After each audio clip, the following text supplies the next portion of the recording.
In the quiet, upper-middle-class suburb of Willowbrook, Virginia, a shocking murder in 2013 revealed a tangled web of power, obsession, and betrayal.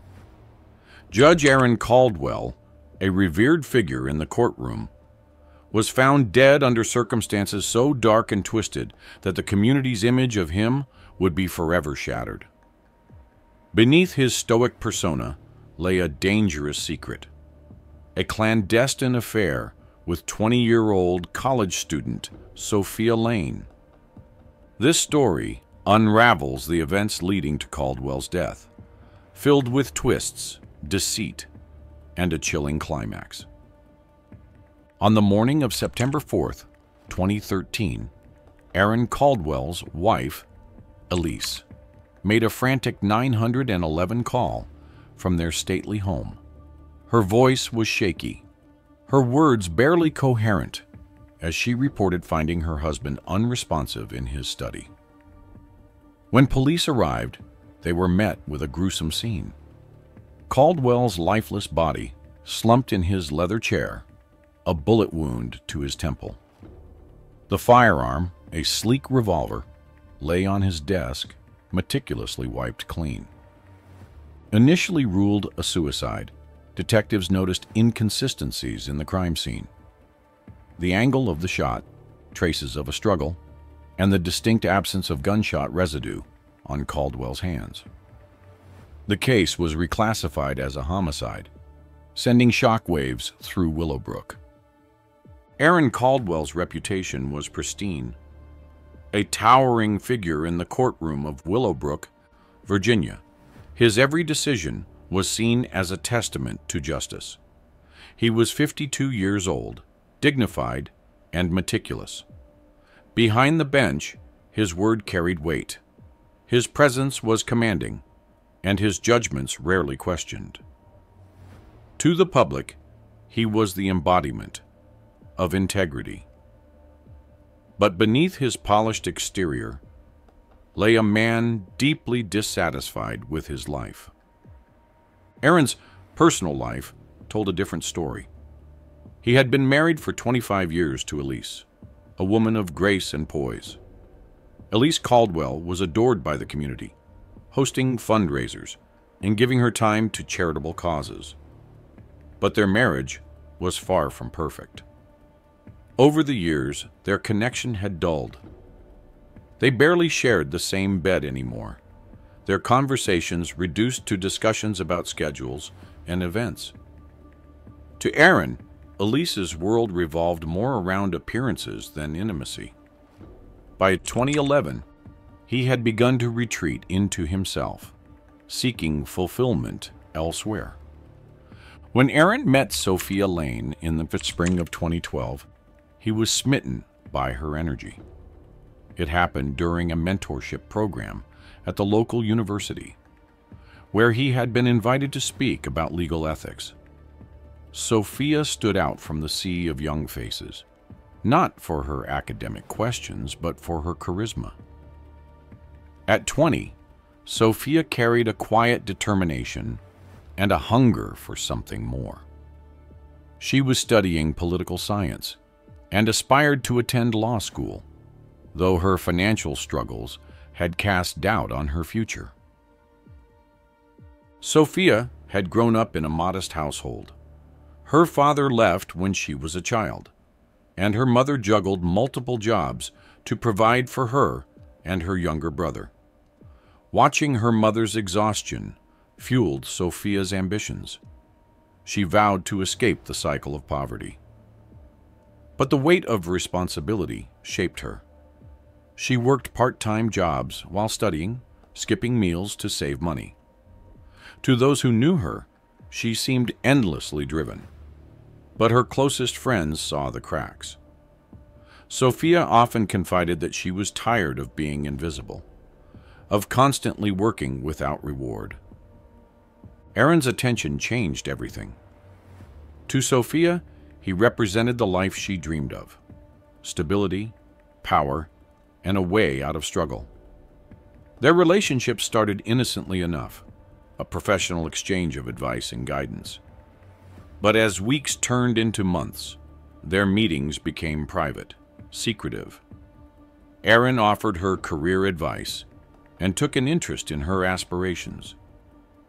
By October 2012, the mentorship had become something else entirely. Aaron began to shower her with gifts, expensive handbags, fine dining experiences, and whispered promises of influence. Sophia was drawn into his world, dazzled by his ability to make her feel seen. Aaron, too, found solace in Sophia's presence. She was vibrant, curious, and admired him in ways Elise no longer did. Their affair quickly intensified, but it was far from equal. Sophia's inexperience made her vulnerable, and Aaron's power loomed over every interaction. He made promises, some implicit, others explicit, that he couldn't possibly fulfill. He suggested he might leave Elise one day, though he knew deep down he never would. Sophia believed him, desperate to escape her reality. By early 2013, cracks began to form. Sophia wanted more from the relationship. She grew tired of the secrecy, tired of being relegated to hidden dinners and shadowy meetings. She wanted acknowledgement, a public declaration of their relationship. But Aaron resisted. The risk of exposure was too great. His career, his marriage, and his reputation hung in the balance. He began to distance himself, canceling their meetings and becoming colder in his responses. For Sophia, the shift was devastating. She became emotionally unmoored, feeling used and discarded. Friends noticed her change in demeanor. Once optimistic, she now seemed anxious and withdrawn. She started skipping classes and avoiding social gatherings, burying herself in thoughts of Aaron. She confided to one friend that she felt trapped, though she never named him directly. She referred to him only as someone who could change everything. Her desperation escalated. In the March 2013, Sophia began sending Aaron threatening messages, hinting at revealing their relationship if he didn't meet her demands. The texts were erratic, some begging for his attention, others laced with veiled threats. Aaron panicked, tried to pacify her with more gifts and half-hearted promises, but it only fueled her obsession. By May 2013, Sophia's behavior became increasingly alarming. She started appearing unannounced at places where Aaron frequented. One evening, she showed up outside his chambers at the courthouse.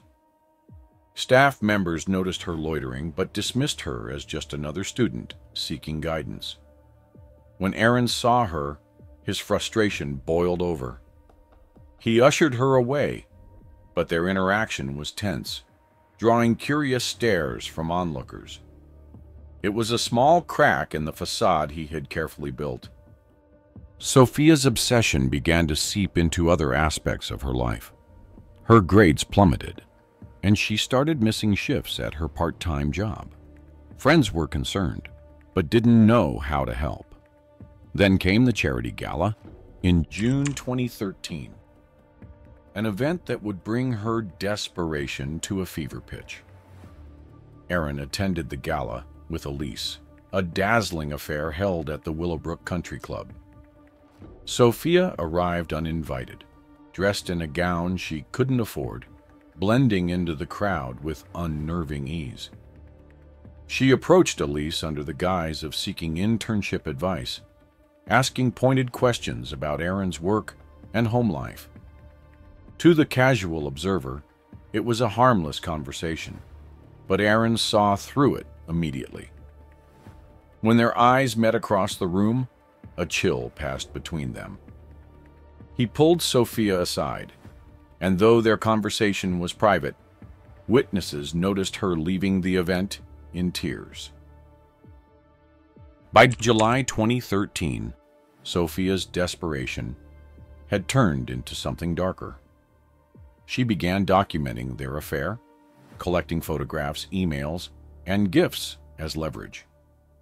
She hinted to mutual acquaintances that she was involved with someone powerful, though she stopped short of naming Aaron. Her spiraling behavior alarmed those closest to her, but no one could foresee the tragedy about to unfold. Aaron, sensing the storm brewing, tried to cut all ties. He changed his phone number and blocked her on social media. But Sophia wasn't deterred. She became more erratic, driving by his house late at night and leaving handwritten notes on his car. Her obsession consumed her, and Aaron's rejection only fueled her sense of betrayal. By August 2013, the situation had reached its boiling point. Sophia was no longer the vibrant young woman Aaron had met a year ago. She was unstable, haunted by the belief that she had been cast aside after giving him everything. Aaron, too, was unraveling, the weight of his double life crushing him under its enormity. Their story was no longer one of forbidden passion, but of impending catastrophe. September 2013 would bring the confrontation that neither of them could escape, a collision of obsession, betrayal, and the devastating consequences of their choices. On the humid evening of September 3rd, 2013, Aaron Caldwell arrived home later than usual. The dinner with his colleagues had stretched longer than anticipated. He had lingered, reluctant to return to the tension that now consumed his personal life. The weight of his affair with Sophia Lane was suffocating him, and the cracks in his carefully constructed world were spreading. As he parked his car in the driveway of his stately home, he failed to notice the shadows moving just beyond the streetlights. Unbeknownst to him, someone had been watching, waiting for hours. 2 streets away, a small sedan sat parked under a cluster of oak trees. Its engine had been off for hours, the interior dark.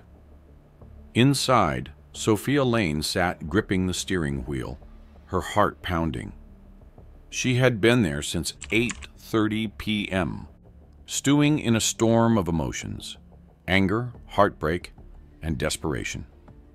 The key Aaron had given her months ago burned in her pocket, a painful reminder of what they once shared. By midnight, the faint glow of the Caldwell home's porch light was the only thing illuminating the street. Neighbors would later recall seeing a young woman pacing near the house, her movements erratic and unsteady. Sophia's thoughts were chaotic. For months, Aaron had been pulling away, reducing her to an afterthought in his life. His rejection felt unbearable. The fear of being cast aside, of being invisible once again, consumed her.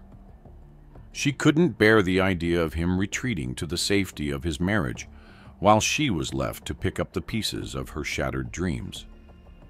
The betrayal cut deep, and as the hours passed, her resolve solidified. She wasn't leaving until Aaron listened. At 12:15 a.m., Sophia slipped through the side gate into the Caldwell property. She moved quietly, her footsteps muffled by the damp grass. She knew the layout of the house intimately, where the spare key was hidden, which windows would creak if touched. Aaron had given her these secrets during their passionate early days, never imagining they would come back to haunt him. The key slid easily into the lock, and with one final glance around the darkened yard, Sophia entered. Aaron was in his study when Sophia found him, sitting in his leather chair, his tie loosened and his face weary. He looked up, startled, but not entirely surprised. He had been ignoring her calls and texts all evening, anticipating a confrontation sooner or later. What followed was a heated exchange, words thrown like daggers between two people who had once shared something profound but now stood as adversaries. Sophia demanded answers, demanded acknowledgement. She wanted Aaron to leave Elise, to choose her, but Aaron remained firm, his voice cold, dismissive. He told her it was over, that it had to be. Sophia's fury erupted. The argument escalated, and what started as a war of words turned physical. Sophia, trembling with rage and heartbreak, shoved papers from his desk, their contents scattering across the floor. Aaron, desperate to regain control of the situation, tried to calm her, but his attempts only fueled her anger. The study, once a place of order and intellect, became a battlefield of raw emotion. Amid the chaos, Sophia's cries echoed through the house, a chilling mix of despair and fury. Unknown to Aaron, Sophia wasn't alone. Ethan Grayson, her roommate, had been lurking outside. Ethan had always been protective of Sophia, a loyalty born from shared struggles and secrets. His past was riddled with trouble. Arrests for petty theft, a stint in juvenile detention, and a violent temper that simmered just beneath the surface. When Sophia confided in him about Aaron, painting a picture of a powerful man who used and discarded her, Ethan's resentment toward the judge grew into something dangerous. Earlier that evening, Ethan had driven Sophia to the Caldwell residence, waiting nearby as her backup. She had begged him to stay out of sight, insisting she could handle the confrontation herself. But as the shouting inside escalated, Ethan grew restless. By 12:45 a.m., he entered the property through the same gate Sophia had used, his presence unnoticed in the storm of emotions unfolding inside. The struggle between Aaron and Sophia reached its peak when Aaron tried to end the argument, standing and motioning for Sophia to leave. In her mind, it wasn't just a rejection, it was abandonment. Aaron turned his back, and that's when Ethan appeared, silent and menacing. The confrontation that followed was swift and chaotic. Forensic evidence later revealed signs of a violent struggle, furniture overturned, glass shattered, and traces of blood on the study walls. At 1:10 a.m., Aaron Caldwell was dead. A single gunshot rang out, muffled by the thick walls of the house. The weapon, a revolver Aaron kept locked in his desk drawer, had been used against him. The placement of the wound, a single shot to the temple, seemed staged, too precise to be an impulsive act. But investigators would later note the lack of gunshot residue on Aaron's hands, raising questions about whether he had pulled the trigger at all. Ethan and Sophia moved quickly. They wiped the revolver clean, placing it neatly on the desk beside Aaron's slumped body. The room was left in disarray, but the scene was meant to suggest suicide. By 1:30 a.m., they were gone, slipping out through the garden gate and disappearing into the night. A set of muddy footprints leading away from the house would later hint at Ethan's presence, a detail that would unravel the carefully staged deception. The discovery of Aaron's body the next morning sent shockwaves through Willowbrook. The initial report of suicide didn't sit well with Detective Carla Haynes, a seasoned investigator with an instinct for uncovering lies. Arriving at the Caldwell residence on the September 4th, 2013, Haynes immediately noticed inconsistencies. The position of the body, the lack of residue, and the faint traces of a second set of footprints outside suggested foul play. Within hours, the case was reclassified as a homicide. Elise Caldwell, visibly distraught, cooperated fully with the investigation. Her alibi was airtight. She had been at a high-profile fundraiser the entire evening, surrounded by dozens of witnesses. Haynes shifted her focus to Aaron's private life, and it didn't take long for Sophia Lane's name to surface. Sophia was brought in for questioning on September 6, 2013. Initially calm, she maintained her composure as detectives probed her relationship with Aaron. She admitted to knowing him and even to being at his house that night, but she denied any involvement in his death. However, cracks began to form when surveillance footage was presented, showing her car parked near the house and her pacing outside. Phone records painted an even more damning picture, revealing frantic text exchanges with someone named Ethan Grayson in the hours before and after the murder. The investigation took a darker turn when detectives looked into Ethan's background. His criminal record and close relationship with Sophia raised red flags. Text messages between the two revealed a chilling level of planning. Ethan had suggested handling things if Aaron refused to cooperate, a phrase that now carried sinister implications. By September 15, 2013, the pieces were falling into place. Sophia's desperation and Ethan's violent tendencies had collided, resulting in Aaron Caldwell's death. The carefully constructed lies began to crumble, leaving a trail of betrayal, obsession, and tragedy in their wake. The full truth, however, was still to be revealed, and the shadows of that night loomed large over everyone involved. The arrests of Sophia Lane and Ethan Grayson on the September 15, 2013, sent shockwaves through the quiet streets of Willowbrook. The community had barely begun to process Aaron Caldwell's gruesome death when the news broke. Two faces, young and full of life, now stained by suspicion, became symbols of a tragedy that no one could have foreseen.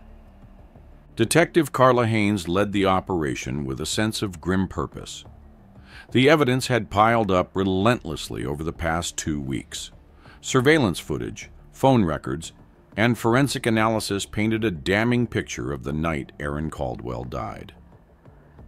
Sophia and Ethan were taken into custody within hours of each other, Sophia from her apartment and Ethan from a local diner where he worked as a dishwasher. Sophia's arrest was quiet, almost surreal. She appeared calm as officers handcuffed her, her face pale but expressionless. The neighbors, who had once seen her as a promising young woman with a bright future, now watched in stunned silence. Ethan's arrest, by contrast, was chaotic. He struggled against the officers, shouting claims of innocence and defiance. His outburst only deepened the sense of foreboding that hung over the town. The interrogations began immediately. Sophia, still composed, maintained her innocence. She admitted to being at Caldwell's house, but insisted she had left before anything happened. Her tone was steady, but the detectives noticed cracks, small hesitations in her voice when they pressed her about Ethan's involvement. Ethan, on the other hand, was volatile. He claimed full responsibility for the murder, insisting Sophia had nothing to do with it. His version of events was passionate, but riddled with inconsistencies, and the detectives sensed his fierce loyalty to Sophia was clouding his judgment. As the questioning continued, text messages between the two were presented. The exchanges were dark and revealing, full of ominous phrases that hinted at their shared disdain for Caldwell. The messages showed Sophia's growing frustration with Aaron and Ethan's escalating rage.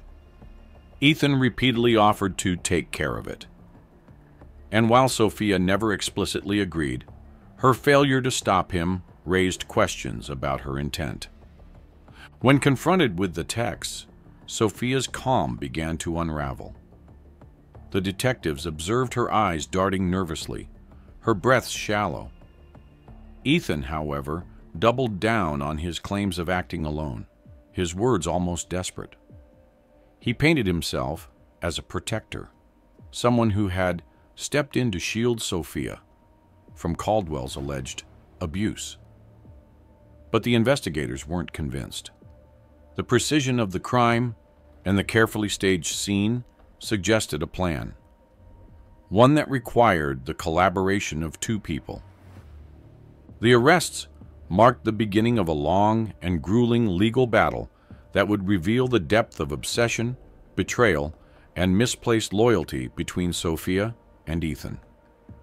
The trial began in January 2015, nearly a year and a half after the arrests. By then, the case had garnered national attention. Media outlets swarmed the Jefferson County Courthouse, eager to capture every moment of what promised to be a sensational trial. The headlines painted Sophia as a manipulative seductress and Ethan as a pawn in her twisted game. Yet others saw Sophia as a victim, a young woman exploited by a powerful man and pushed to the brink. The courtroom was packed every day. The Caldwell family sat in the front row, Elise Caldwell's grief etched into her face. Dressed in dark, modest clothing, she was a haunting presence throughout the trial, her sorrow a constant reminder of the life lost. Behind her, spectators craned their necks to catch a glimpse of the defendants. Sophia, now 22, appeared gaunt, her once vibrant features subdued. Ethan, 24, seemed hardened, his eyes fixed on the floor for much of the proceedings. The prosecution wasted no time in laying out their case. They painted a chilling portrait of Sophia as a woman consumed by ambition and jealousy. The lead prosecutor described how Sophia had manipulated Ethan, using his loyalty and fragile emotional state to carry out her plans. The text messages were presented as key evidence, along with the surveillance footage of Sophia's car parked near Caldwell's home on the night of the murder. The prosecution argued that the murder was premeditated, a desperate act born of obsession and betrayal. Elise Caldwell's testimony was one of the most emotional moments of the trial. Tearfully, she recounted the months leading up to her husband's death. She spoke of Aaron's secretive behavior, how he often worked late and seemed distant. Her voice faltered as she described discovering love letters from Sophia, hidden in Aaron's desk. The letters, filled with longing and desperation, painted a picture of an affair that had spiraled out of control. Elise's pain was palpable, and many in the courtroom struggled to hold back tears. The defense took a radically different approach. They portrayed Sophia as a victim, a young woman who had been seduced and discarded by a man twice her age. They argued that Aaron Caldwell had exploited his position of power to lure Sophia into a toxic relationship. The defense claimed that Sophia's actions on the night of the murder were the result of fear and emotional turmoil, not malice. Ethan, they argued, acted independently, driven by his misguided desire to protect Sophia. Sophia's testimony was the trial's dramatic high point. She took the stand trembling, her voice soft but clear.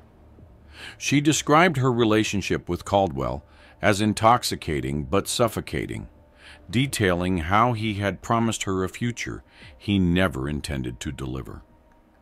She denied conspiring to kill him, insisting she had only gone to his house that night to plead for closure. Yet her words, often seemed rehearsed, her demeanor oscillating between vulnerability and defiance. The jury watched her closely, their expressions unreadable. Ethan's testimony was equally unsettling. He admitted to killing Caldwell, but claimed he had acted on impulse, without Sophia's knowledge. His depiction of the events was chaotic and emotional, filled with contradictions that left more questions than answers. He spoke of his love for Sophia, his need to protect her, and his hatred for Caldwell. But his words carried an undertone of obsession, one that seemed to blur the line between devotion and delusion. After nearly 6 weeks of testimony, the jury began their deliberations. For days, the community held its breath, waiting for a resolution to the case that had consumed their lives. Finally, on February 28, 2015, the verdict was announced. Both Sophia Lane and Ethan Grayson were found guilty of second-degree murder. Sophia received a 25-year sentence. Her reaction was subdued, her face expressionless, as the sentence was read. Ethan was sentenced to life without parole. He showed no emotion, his eyes staring blankly ahead. The courtroom was silent, save for the soft weeping of Elise Caldwell. The aftermath of the trial was a somber chapter for Willowbrook. Elise sold the Caldwell home and moved away, unable to bear the memories of what had happened. Sophia's story became a cautionary tale, a grim reminder of the dangers of ambition and obsession. Ethan's name faded into the background, his life now confined to a prison cell. In the end, the case left the community grappling with a single question: how could lives so full of promise descend into such darkness? The answers, perhaps, were buried with Aaron Caldwell, leaving only the haunting echoes of his choices and those who were drawn into his web. Don't forget to like and subscribe so you don't miss out on other captivating cases, like the case where a Catholic priest's affair with an illegal immigrant ends bloody. See you in the next video.